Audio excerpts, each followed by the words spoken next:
Engkau Yesus, haus jiwaku menantikanmu. Ku percaya kau penuh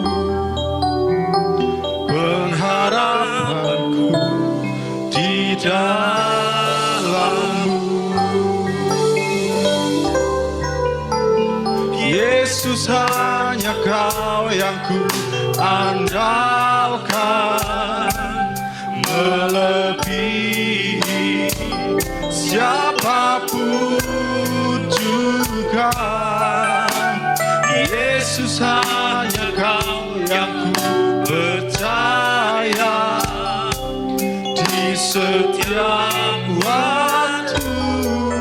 Tiada lain yang ku andalkan selain kau, Yesus.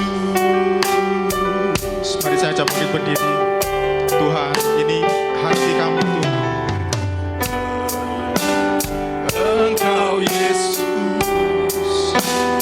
haus jiwaku menantikanmu. Kami percaya penuh akan kau Tuhan. Percaya kau penuh pengharapanku di dalammu. Yesus, hanya kau yang ku andalkan, melebihi siapapun juga. Yesus, hanya kau yang ku percaya di setiap waktu. Tiada lain yang ku andalkan selain kau, Yesus. Ini pengakuan setiap hati kami di tempat ini. Engkau Yesus, haus jiwaku menantikanmu, dan ku percaya kau penuh pengharapanku di dalammu. Yesus, hanya kau yang ku andalkan, melebihi siapapun juga. Yesus, hanya kau yang ku percaya di setiap waktu. Tiada lain yang ku andalkan selain kau. Yesus, hanya kau yang ku andalkan, melebihi siapapun juga. Yesus, hanya kau yang ku percaya di setiap waktu.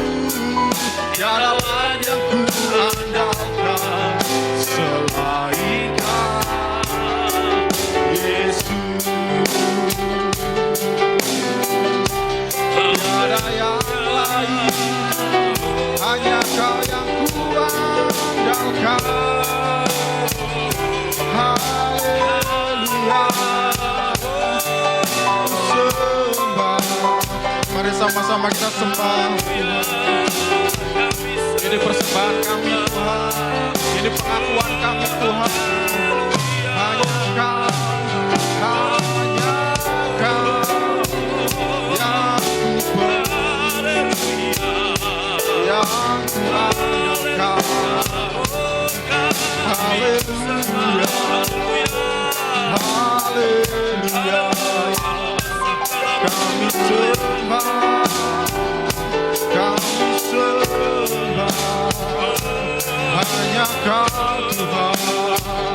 Haleluya, haleluya.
jemaat saja katakan, Yesus, Yesus hanya Kau yang ku andalkan.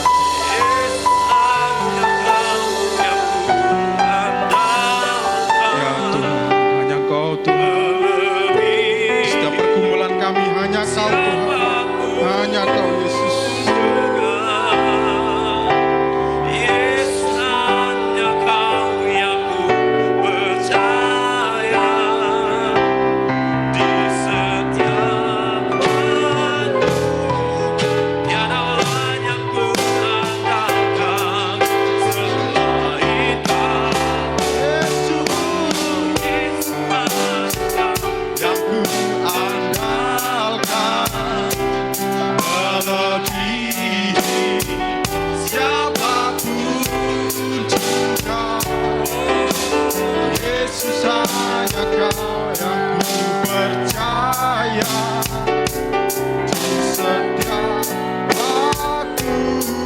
Tiada lain yang ku andalkan selain Kau.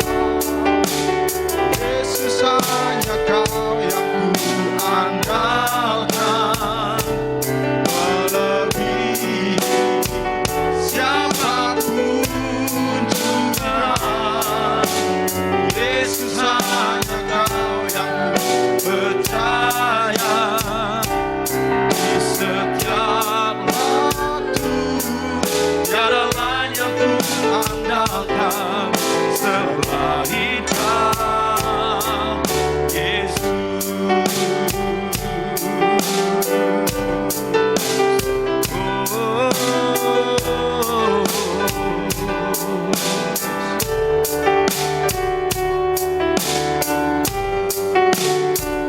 Terima kasih Tuhan. Kami bersyukur buat kebaikan-Mu. Kami bersyukur buat kasih setia-Mu di dalam hidup kami. Hanya Engkau yang kami andalkan Tuhan.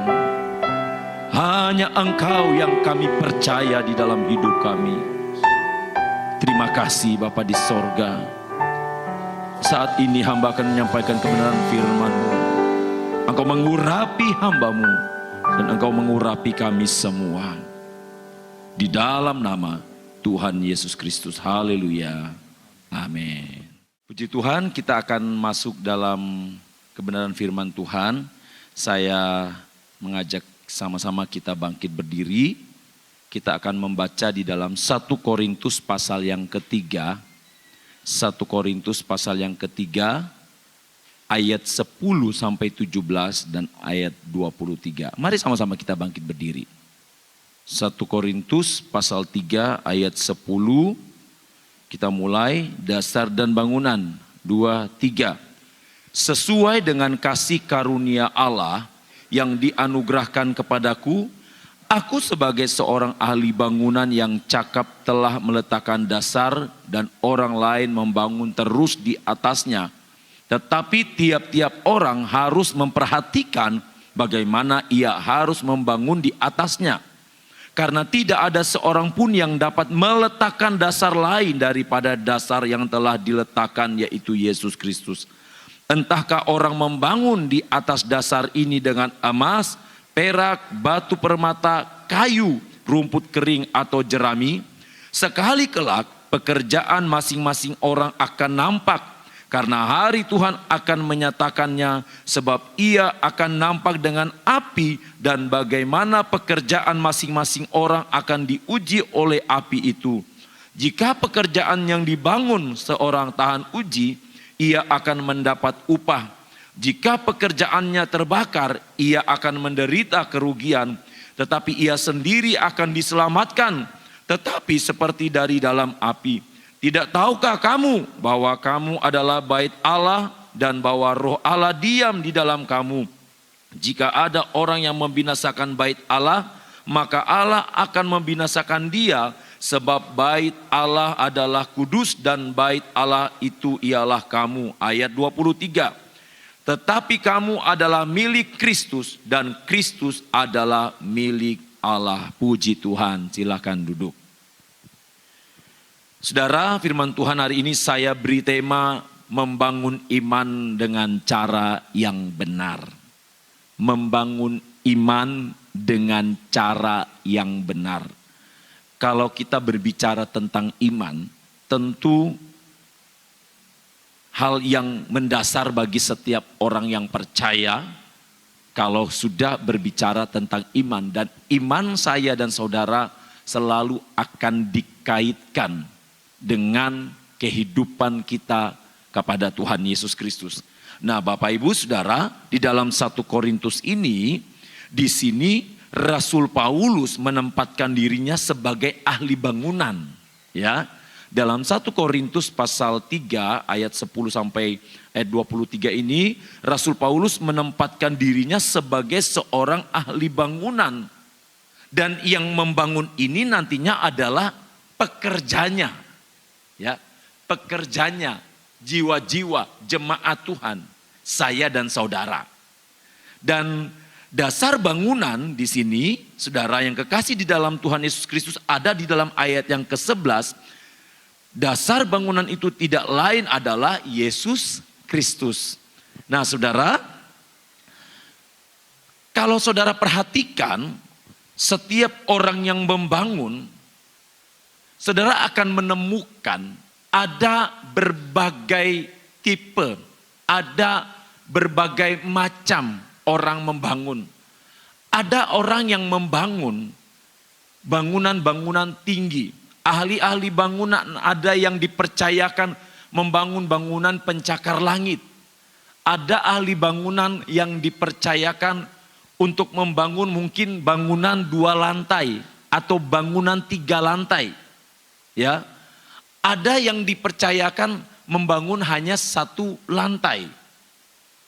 Dari bermacam-macam bangunan ini, tentu saya dan saudara tahu dan pahami, pasti yang utama dalam pembangunan itu awal dibangun, yaitu fondasinya.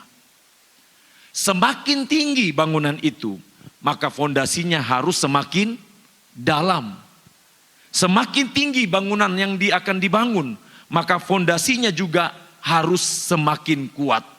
Karena bila membangun bangunan yang tinggi tanpa fondasi yang kuat, maka cepat atau lambat bangunan itu pasti akan hancur. Ya. Hancur. Apalagi kalau bangunan yang dibangun adalah bangunan yang tinggi, tetapi fondasinya fondasi, misalnya bangunan 100 lantai tetapi fondasinya fondasi 90 lantai, itu akan mempercepat bangunan itu hancur.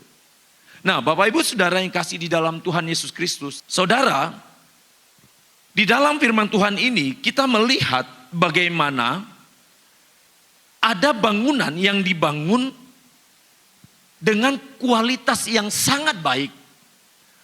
Ada bangunan yang dibangun dengan kualitas yang biasa saja. Bahkan ada bangunan yang dibangun dengan kualitas yang kurang baik. Nah, saudara yang kekasih di dalam Tuhan Yesus Kristus, dalam membangun tentu ada yang perlu diperhatikan. Ada yang harus diperhatikan. Tentu di dalam membangun juga ada tujuan dalam membangun. Apa sih tujuan orang membangun? Ada banyak macam orang membangun. Tujuan dia membangun. Ada yang membangun rumah untuk tempat dia tinggal. Ada yang membangun rumah, beberapa rumah untuk dijual. Ada yang membangun rumah untuk disewakan, dikontrakkan, dijadikan kos-kosan, ya. Ada banyak tujuan. Tetapi apa tujuan kita membangun iman kita di hadapan Tuhan? Apa tujuan saya dan saudara membangun iman kita? Kita perhatikan dalam Efesus 4 ayat yang ke-10 sampai ayat 16. Saya berusaha pelan-pelan dalam menyampaikannya kepada saudara. Efesus 4 ayat 10 sampai ayat 16. Ia yang telah turun, ia juga yang telah naik jauh lebih tinggi daripada semua langit untuk memenuhi segala sesuatu. Ayat 11, dan ialah yang memberikan baik rasul-rasul maupun nabi-nabi, baik pemberita-pemberita Injil maupun gembala-gembala dan pengajar-pengajar untuk memperlengkapi orang-orang kudus bagi pekerjaan pelayanan, bagi pembangunan tubuh Kristus, sampai kita semua telah mencapai kesatuan iman dan pengetahuan yang benar tentang anak Allah, kedewasaan penuh dan tingkat pertumbuhan yang sesuai dengan kepenuhan Kristus. Sehingga kita bukan lagi anak-anak yang diombang-ambingan oleh rupa-rupa angin pengajaran, oleh permainan palsu manusia dalam kelicikan mereka yang menyesatkan. Tetapi dengan teguh berpegang kepada kebenaran di dalam kasih, kita bertumbuh di dalam segala hal ke arah Dia, Kristus yang adalah kepala. Daripadanya lah seluruh tubuh yang rapi tersusun dan diikat menjadi satu oleh pelayanan semua bagiannya sesuai dengan kadar pekerjaan tiap-tiap anggota, menerima pertumbuhannya dan membangun dirinya dalam kasih. Tujuan kita membangun yaitu untuk pertumbuhan iman kita di dalam Tuhan, atau agar iman kita bertumbuh. Tujuan kita membangun iman kita agar iman kita bertumbuh di dalam Tuhan. Nah saudara, di dalam membangun tentu seorang arsitek, seorang ahli bangunan akan memperhatikan bagaimana cara dia membangun. Apa yang harus diperhatikan? Apa yang perlu diperhatikan? Saya dan saudara, apa yang perlu diperhatikan saat kita membangun iman percaya kita? Kita lihat yang pertama, seorang ahli bangunan tentu dia akan mempersiapkan rancangan bangunan itu. Dia tidak mungkin membangun tanpa rancangan. Dia tidak mungkin membangun tanpa ada perencanaan. Baik itu berupa gambar perencanaan, baik itu dana-dana yang akan dibutuhkan. Tentu seorang ahli bangunan akan menyiapkan semuanya ini. Merancang bangunan tersebut. Dan tahannya sebuah bangunan juga sangat ditentukan dari rancangan awal. Kalau ahli bangunan ini salah dalam merancang, ya, dalam merancang bangunan tersebut, maka saya pastikan rancangan atau bangunan tersebut tidak akan bertahan dengan baik. Seorang ahli bangunan seperti saya katakan tadi akan memperhatikan rancangan awal. Fondasinya bagaimana, fondasinya yang dibangun apakah harus kuat atau tidak. Ukurannya harus tepat atau tidak. Dan saudara, hanya sebuah bangunan, ya, hanya sebuah bangunan yang tepat rancangannya yang akan menghasilkan bangunan yang berkualitas. Dan bangunan-bangunan tersebut juga harus menggunakan materi atau material-material yang baik. Material-material yang berkualitas. Ini dalam membangun. Seorang ahli bangunan harus mempersiapkan materi apa yang dibutuhkan. Kalau saudara perhatikan kembali dalam firman Tuhan yang kita baca tadi dalam 1 Korintus, rupanya di sini ada dua jenis material yang dipakai dalam membangun. Dalam ayat yang ke-12, entahkah orang membangun di atas dasar ini dengan emas, perak, batu permata, kayu rumput kering, atau jerami. Jadi ada dua golongan. Yang satu yang berkualitas, yang bertahan, walaupun dihantam badai gelombang atau dihantam dengan angin topan, dia tetap kuat. Sementara yang satu menggunakan bahan yang tidak berkualitas. Firman Tuhan katakan ada yang menggunakan kayu, rumput kering atau jerami.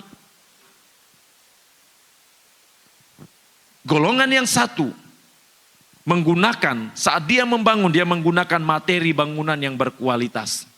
Tetapi di sisi lain, bangunan yang lainnya, dia menggunakan materi yang tidak berkualitas. Yang satu kayu rumput kering, jerami, dan yang satu emas, perak, dan permata. Bapak ibu saudara yang kasih di dalam Tuhan Yesus Kristus, dalam kita mengiring Tuhan, kita menggunakan material apa dalam membangun iman kita? Kalau kita berpijak dari firman Tuhan tadi, kita pakai yang mana dalam membangun iman kita? Apakah kayu rumput kering dan jerami, ataukah emas, batu permata dan perak? Yang tahu dalam membangun iman ini hanyalah saya pribadi dan saudara sendiri dengan Tuhan. Yang pasti setiap yang kita bangun pada akhirnya akan nampak di kemudian hari.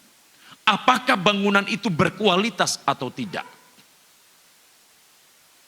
Bangunan yang berkualitas akan terpancar dalam karakter kehidupan dia setiap hari. Bangunan yang berkualitas, orang-orang yang membangun imannya dengan kualitas, bahan-bahan yang berkualitas. Mungkin saudara bertanya, bahan berkualitasnya seperti apa? Dia membangun hubungannya dengan Tuhan. Dia ikut proses Tuhan. Dia punya waktu-waktu saat teduh dengan Tuhan. Hari-harinya selalu ada ucapan syukur. Ini hal-hal yang membuat imannya semakin bertumbuh. Tetapi Bapak Ibu Saudara, kalau orang yang membangun imannya dengan dasar iman, rumput kering dan jerami, hari-harinya tidak sesuai dengan firman Tuhan. Dalam menjalani kehidupan, dia asal-asalan saja. Tidak ada hubungan dengan Tuhan secara khusus. Tidak ada mesbah doa, tidak ada ucapan syukur kepada Tuhan. Bagi dia kekuatannya lah yang memberikan dia kemampuan sampai hari ini. Ini adalah orang-orang yang membangun dengan cara yang tidak benar. Saudara, firman Tuhan mau saya dan saudara dalam menyiapkan materi bangunan itu, kita memakai materi bangunan yang berkualitas. Dalam membangun iman kita, kita harus menggunakan sesuatu yang berkualitas. Saya tidak mengerti saudara dalam mempersiapkan diri saudara setiap hari. Ketika saudara bangun tidur, apa yang saudara lakukan? Ketika saudara baru buka mata, apa yang saudara lakukan?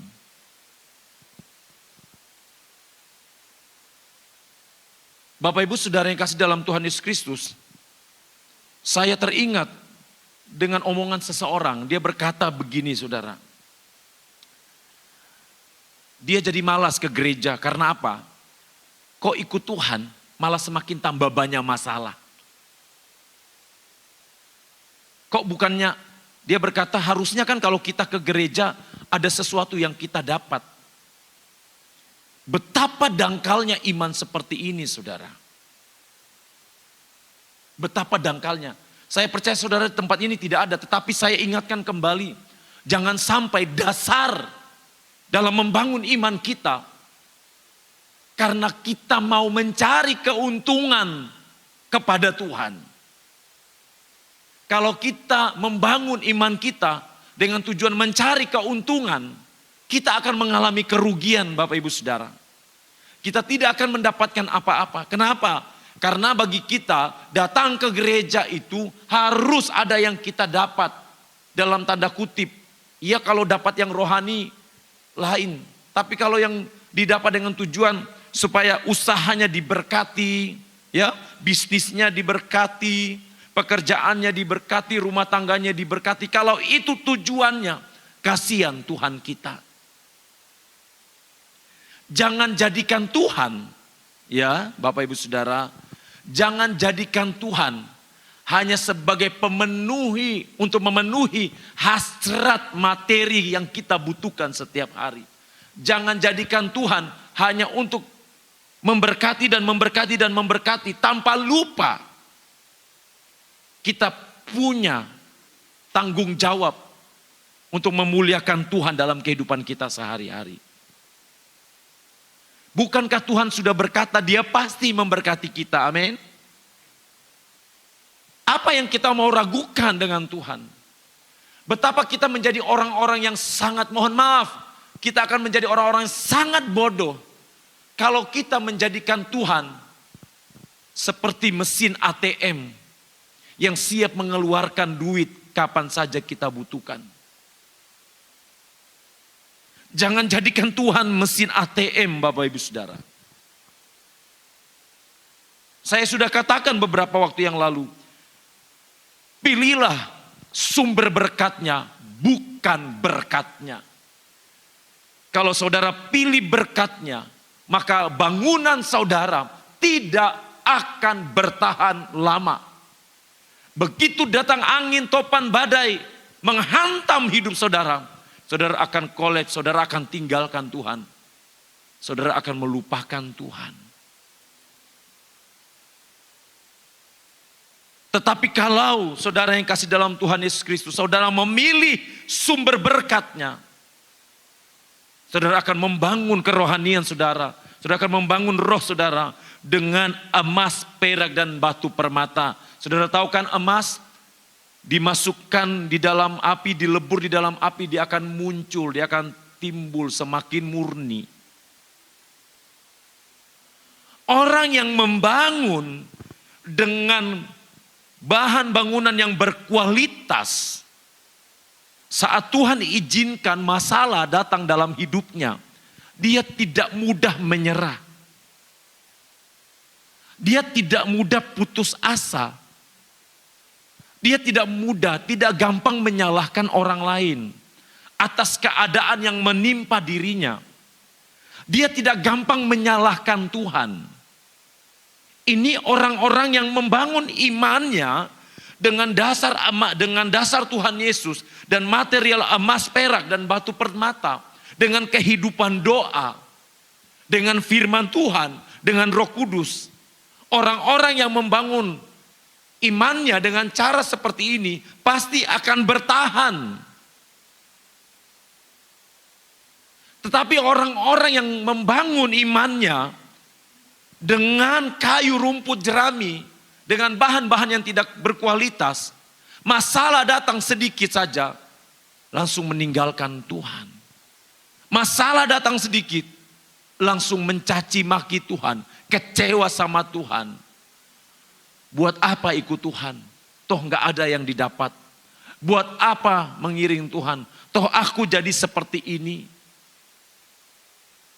Padahal Alkitab sudah memberi contoh kan, bahwa anak-anak Tuhan, nabi-nabi Tuhan, hamba-hamba Tuhan, semua yang ada di Alkitab ini, Tuhan sudah beri contoh, tidak ada satupun yang tidak lepas dari proses yang Tuhan izinkan. Semua Tuhan izinkan untuk apa? Untuk memurnikan iman mereka. Saudara bisa bayangkan kalau Daniel membangun dasar imannya kepada Allah dengan cara yang salah, dengan material yang salah. Saudara bisa bayangkan, pasti Daniel akan lebih memilih mengikuti perintah raja. Karena pasti dia akan takut dibuang di gua singa. Sadrak, Mesak, dan Abednego, sehingga seandainya dia salah dalam membangun iman, pasti dia akan ikut serta menyembah patung Raja Nebukadnezar. Tetapi Sadrak, Mesak, Abednego memiliki roh yang kuat. Dia membangun kerohaniannya, dia membangun imannya di atas dasar bangunan, di atas dasar iman yang kuat, yang kokoh. Saudara yang kekasih di dalam Tuhan Yesus Kristus, kalau saudara membangun, saudara membangun iman saudara dengan fondasinya Yesus sebagai Tuhan dan Juru Selamat, saudara biarkanlah saudara memakai materi-material yang berkualitas. Doa saudara berkualitas di hadapan Tuhan. Bukan lamanya saya dan saudara berdoa, tetapi apakah doa itu berkualitas di hadapan Tuhan? Saudara membaca firman Tuhan setiap hari, bukan banyaknya, bukan karena saudara bisa hebat baca sehari 20 pasal, bukan. Tetapi apakah ketika saudara membaca firman Tuhan itu, saudara pahami apa yang Tuhan maksud? Apa yang Tuhan mau dalam diri saudara? Apa yang Tuhan inginkan di dalam diri saudara? Saudara mari perhatikan dalam mendirikan bangunan.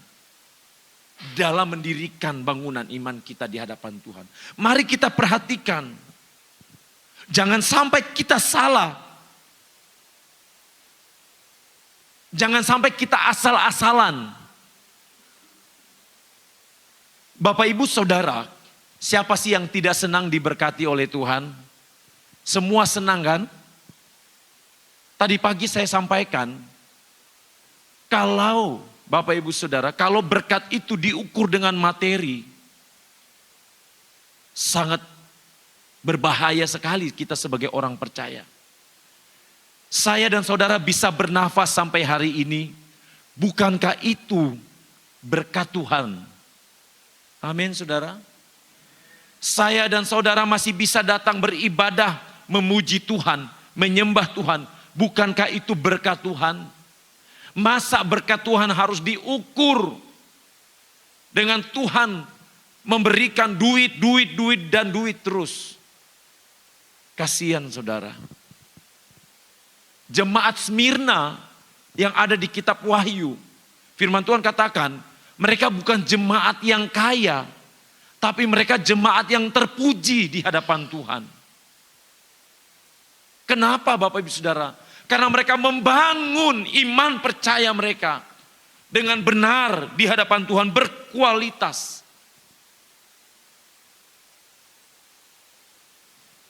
Memperhatikan cara membangun. Mari saya ajak kita semua untuk memperhatikan bagaimana kita membangun iman kita di hadapan Tuhan. Jangan asal-asalan Bapak Ibu Saudara. Sudah bukan waktunya lagi kita membangun iman kita asal-asalan. Oh kalau yang penting saya bangun tidur, saya doa. Yang penting saya bekerja dalam pekerjaan saya kerjakan baik-baik saja. Gak seperti itu saudara.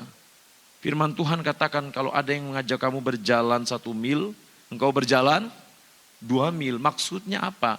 Maksudnya Tuhan ingin kita melakukan yang terbaik di atas rata-rata. Apa yang Tuhan kasih kepada saudara? Tanggung jawab apa dalam hidup saudara setiap hari? Dalam pekerjaan saudara, tanggung jawab apa yang Tuhan percayakan? Membangun kerohanian, setelah kita membangun kerohanian kita, setelah kita mendirikan bangunan itu, dan bangunan itu jadi, tentu kita harus juga memelihara bangunan itu.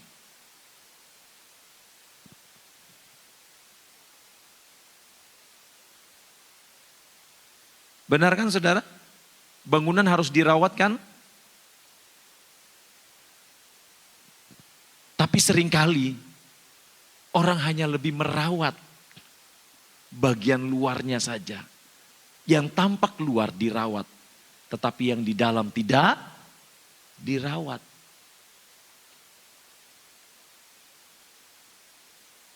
Bagian luar dirawat, tetapi bagian dalam tidak dirawat. Jangan Bapak Ibu Saudara. Sebagai orang yang percaya kepada Tuhan, silakan saudara rawat bagian luar atau yang dilihat orang tubuh saudara. Tapi jangan lupa, rawatlah yang di dalam ini. Rawatlah kerohanian saudara. Bukan yang tampak oleh mata yang akan membawa saudara kepada kebenaran sejati. Tetapi di dalam diri saudara, roh yang saudara bangun di dalam Tuhan. Rawat, pelihara bangunan saudara, iman saudara di dalam Tuhan. Amsal 4 ayat 23. Amsal 4 ayat 23. Peliharalah hatimu dengan segala kewaspadaan, karena dari situlah pancaran kehidupan. Peliharalah hatimu. Saya pakai terjemahan lama. Peliharalah hatimu terlebih daripada segala yang patut dipelihara. Peliharalah. Rawatlah dia. Rawatlah roh saudara. Berikan dia nutrisi terbaik. Berikan vitamin terbaik. Rawat saudara. Semua kan perlu dirawat. Tubuh kita dirawat. Bangunan-bangunan ini dirawat. Rumah saudara dirawat. Jangan sampai di dalam diri kita yang tidak kelihatan ini tidak dirawat, tidak dipelihara. kalau tidak dirawat, kalau tidak dipelihara, cepat atau lambat, masalah datang, tantangan datang, kita pasti meninggalkan Tuhan. Karena kita tidak merawatnya. 1 Timotius 6 ayat yang ke-20. 1 Timotius 6 ayat yang ke-20 ini Rasul Paulus kepada Timotius berkata begini. Hai Timotius, peliharalah apa yang telah dipercayakan kepadamu. Saya ambil di sini saja. Peliharalah apa yang telah dipercayakan kepadamu. Apa yang Tuhan percayakan kepada saudara? Pelihara. Ya, apa yang Tuhan percayakan? Pelihara itu saudara. Tuhan taruh iman kepada saudara, pelihara iman saudara. Jadi berkat di mana saudara berada, bukan jadi batu sandungan. 2 Timotius 1 ayat 14. 2 Timotius 1 ayat 14 berkata begini. Peliharalah harta yang indah yang telah dipercayakannya kepada kita oleh Roh Kudus yang diam di dalam kita. Peliharalah harta yang indah. Peliharalah harta yang indah. Apa harta yang indah di dalam diri saudara? Apa harta saudara yang indah? Kalau saya bertanya hari ini, kalau saya bertanya saat ini, apa harta yang indah dalam hidup saudara? Suami? Istri? Kekayaan? Rekan kerja yang mendukung? Apa harta yang indah yang saudara harus pelihara? Bukan yang jasmani. Yang jasmani kita perlu dan memang kita butuh selama kita masih berada di dunia. Tetapi perlu Bapak Ibu Saudara ingat, peliharalah harta rohani yang indah yang ada di dalam diri saudara. Peliharalah iman saudara. Untuk itu Bapak Ibu Saudara yang kasih dalam Tuhan Yesus Kristus, kita harus membangun dengan cara yang benar. Mengapa saya dan saudara harus membangun dengan cara yang benar? Saya kira Bapak Ibu Saudara, kalau saudara mempercayakan orang untuk membangun rumah saudara, perusahaan saudara, saya kira kalau saudara percayakan dan ketika mereka membangun dengan cara yang tidak benar, dengan asal-asalan, saya kira saudara pasti akan marah. Atau mungkin ketika saudara sudah percayakan orang itu membangun, ya, saudara pasti akan menguji apa yang sudah saudara percayakan. Sama dengan Tuhan. Kita harus membangun dengan cara yang benar. Karena apa saudara? Karena hasil pekerjaan setiap orang, baik saya sebagai hamba Tuhan, baik saudara akan kelihatan, akan nampak. Dan hasil pekerjaan itu pasti akan diuji. Tidak ada yang tidak diuji. Semua pasti diuji. Siapapun. Anak SD saja pasti ada ujiannya bukan? Yang sekolah saja pasti ada ujiannya. Apalagi dalam kehidupan kita. Jadi mari Bapak Ibu Saudara yang kasih dalam Tuhan Yesus Kristus. Kita bangun iman kita dengan cara yang benar. Karena pasti kita akan diuji. Saudara bisa lihat di dalam ayat yang ke-13. Ayat 13. Sekali kelak pekerjaan masing-masing orang akan nampak. Karena hari Tuhan akan menyatakannya. Sebab ia akan nampak dengan api. Dan bagaimana pekerjaan masing-masing orang akan diuji oleh api itu. Akan diuji. Semua pasti diuji. Dan bila hasilnya, hasil pekerjaan itu tahan uji. Firman Tuhan katakan dia akan mendapat upah. Tahan uji.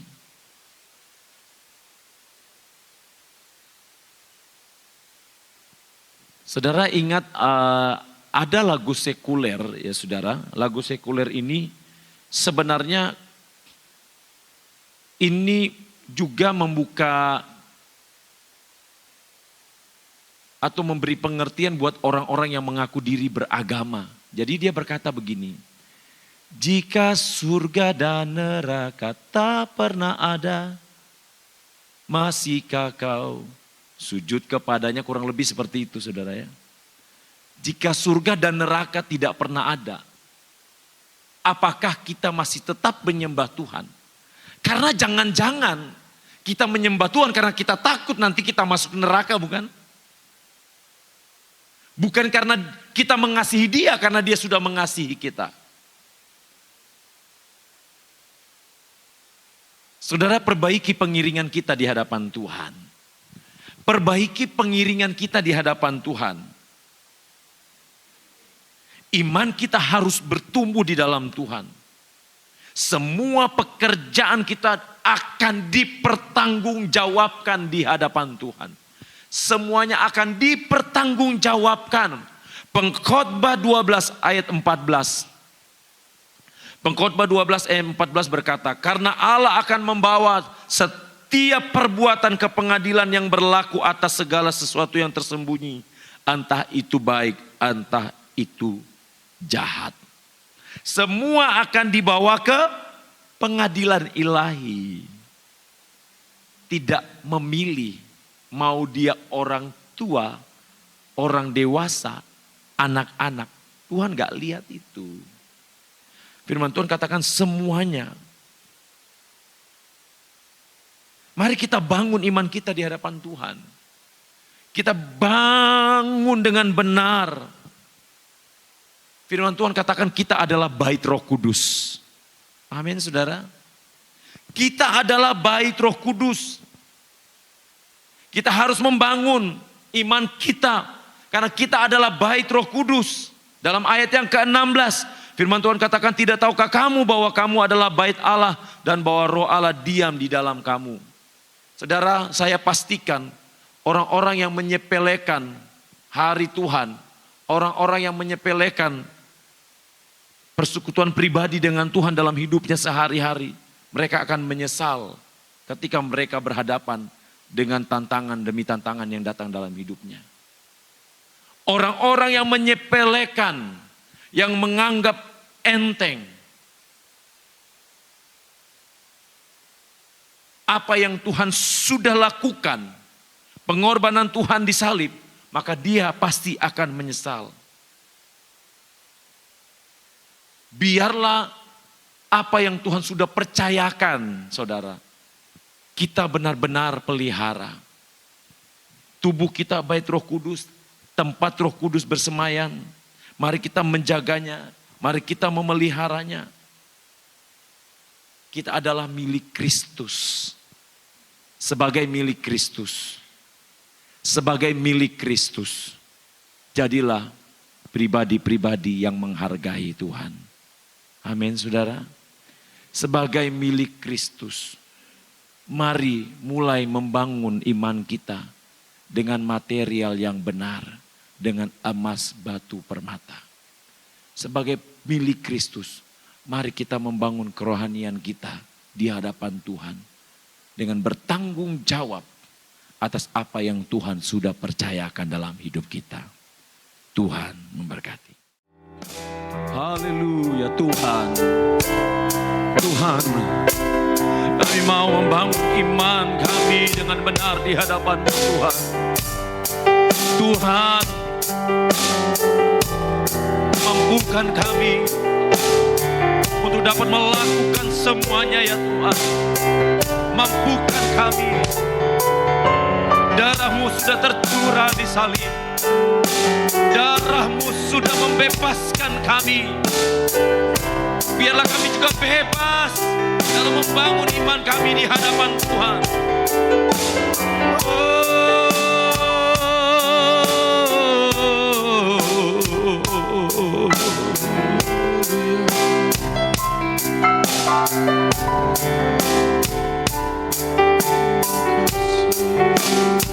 Terima kasih Tuhan.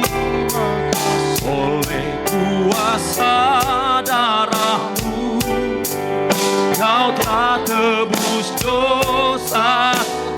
katakan dengan iman pujian ini. Kekudusanmu melingkupi, Kasih-Mu kasih-Mu mengalir, memulihkan hidupku.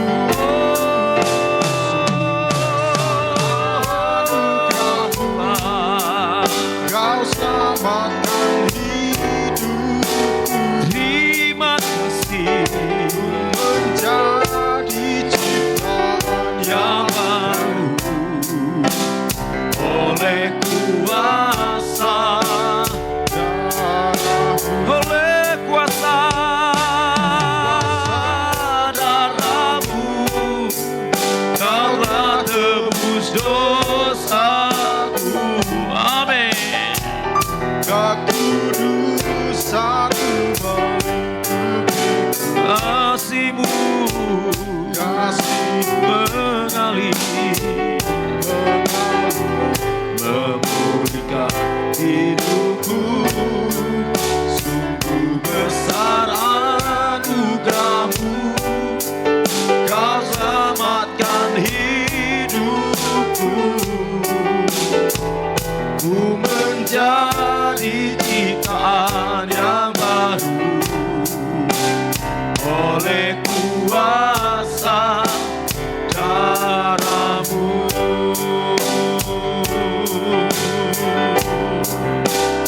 Haleluya. Oh, haleluya.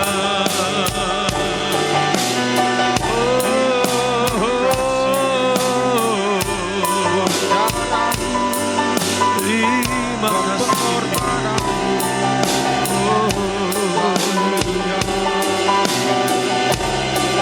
Haleluya. Haleluya. Haleluya. Haleluya. Haleluya. Haleluya.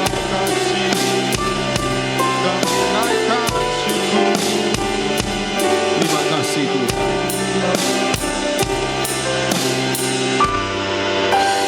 Tuhan, perbaharuilah roh dan batin kami ya Allah. Ciptakan rasa lapar dan haus untuk mencari wajah-Mu setiap hari.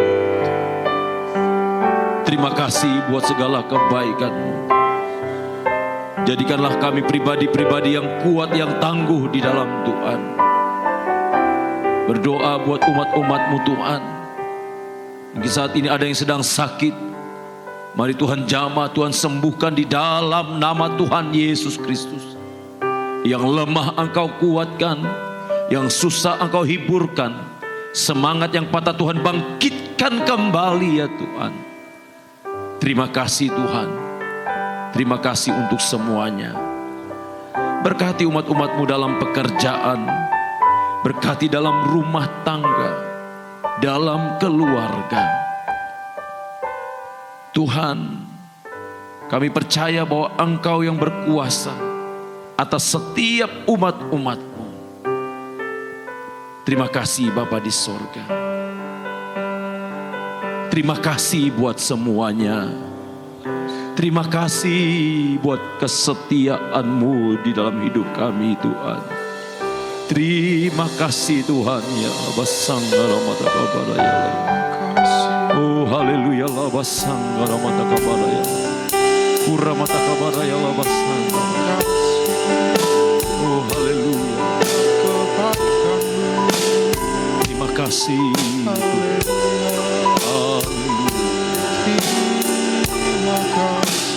Bapa, jadilah kehendak-Mu di dalam hidup kami. Bawalah kami untuk semakin hari berkenan di hadapan Engkau. Sebentar umat akan kembali ke tempat masing-masing, sertai di perjalanan tibakan dengan selamat ya Tuhan. Saudaraku, terimalah berkat Tuhan. Tuhan melindungi engkau.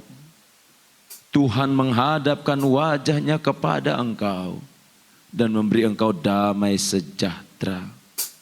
Biarlah engkau pulang dengan membawa segala kebaikan, kemurahan Tuhan. Dalam nama Tuhan Yesus Kristus, sama-sama kita yang percaya katakan amin.